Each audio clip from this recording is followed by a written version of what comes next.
ഉത്തര കേരളത്തിലെ കാവുകളിൽ ആരാധിച്ചു വരുന്ന ഒരു പ്രധാന ദേവനാണ് ഗുളികൻ.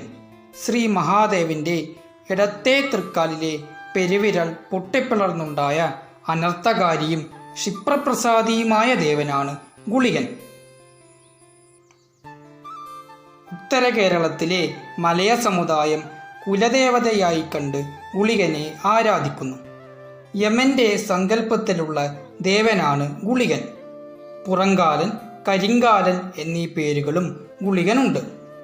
ഉത്തര കേരളത്തിലെ ഒട്ടുമിക്ക സമുദായങ്ങളും ഗുളികനെ ആരാധിച്ചു വരുന്നു. മന്ത്രമൂർത്തികളിൽ പ്രധാനിയാണ് ഗുളികൻ. മാന്ത്രിക കർമ്മങ്ങളിലെല്ലാം വിശേഷാൽ സ്ഥാനം ഗുളികനുണ്ട്. എല്ലായിടത്തും സഞ്ചരിക്കാനും സ്വാതന്ത്ര്യമുള്ള ദേവനാണ് ഗുളികൻ. സർവവ്യാപിയായ ഗുളികന്റെ നോട്ടമോ സഞ്ചാരമോ ഇല്ലാത്ത സ്ഥലങ്ങൾ ഉണ്ടാവില്ല എന്ന് ഉപാസകന്മാർ ഉറച്ചു വിശ്വസിക്കുന്നു.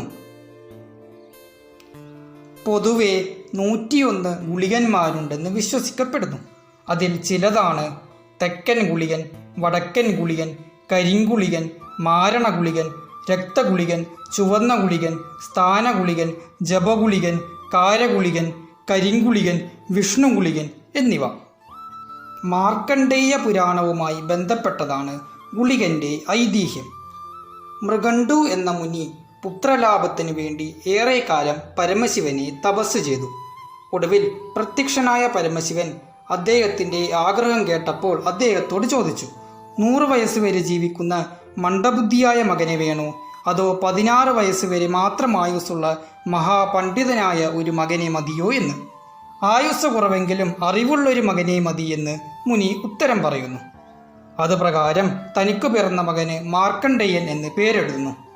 അച്ഛനമ്മമാരുടെ കണ്ണിലുണ്ണിയായ മകന് 16 വയസ്സ് തികഞ്ഞപ്പോൾ മാതാപിതാക്കൾ അവനെ ഓർത്ത് വിലപിക്കാൻ തുടങ്ങി. 16 വയസ്സ് വരെ മാത്രമേ തനിക്ക് ആയുസ്സുള്ളൂ എന്ന് മനസ്സിലാക്കിയ മാർക്കണ്ഡേയൻ കഠിനമായ ശിവഭജനം ആരംഭിച്ചു. ശിവലിംഗത്തിന് മുന്നിൽ മന്ത്രം ചൊല്ലി മാർക്കണ്ഡേയൻ പ്രാർത്ഥനാനിരതനായപ്പോൾ മരണദേവനായ കാലൻ കാലപാശവുമായി പോത്തിൻ മുകളിലേറി വന്നു. കാലന്റെ വിളികേട്ട മാർക്കണ്ഡേയൻ ശിവലിംഗത്തിൽ കെട്ടിപ്പിടിച്ച് കരഞ്ഞു.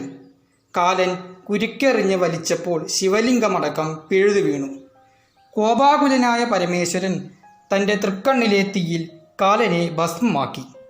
ശേഷം കാലനില്ലാത്ത കാലത്ത് ജീവജാലങ്ങൾക്ക് മരണമില്ലാത്ത അവസ്ഥയുണ്ടായി.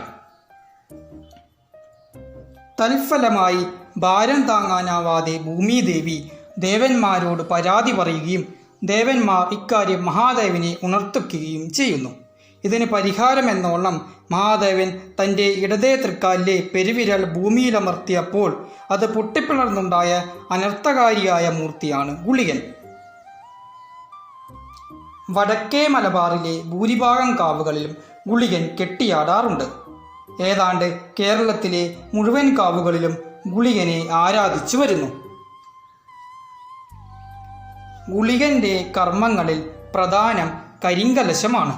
അപമൃത്യുവിൽ പെട്ടുപോകാതിരിക്കാനും സകല ദോഷങ്ങളും ദുരിതങ്ങളും വിട്ടുമാറുന്നതിനായി ഭക്തർ കലിങ്കലശം നേരുന്നു. കോഴിയറുത്ത് ഗുരുസ്യ തർപ്പണത്തിലൂടെ കർമ്മം പൂർത്തിയാക്കുന്നു.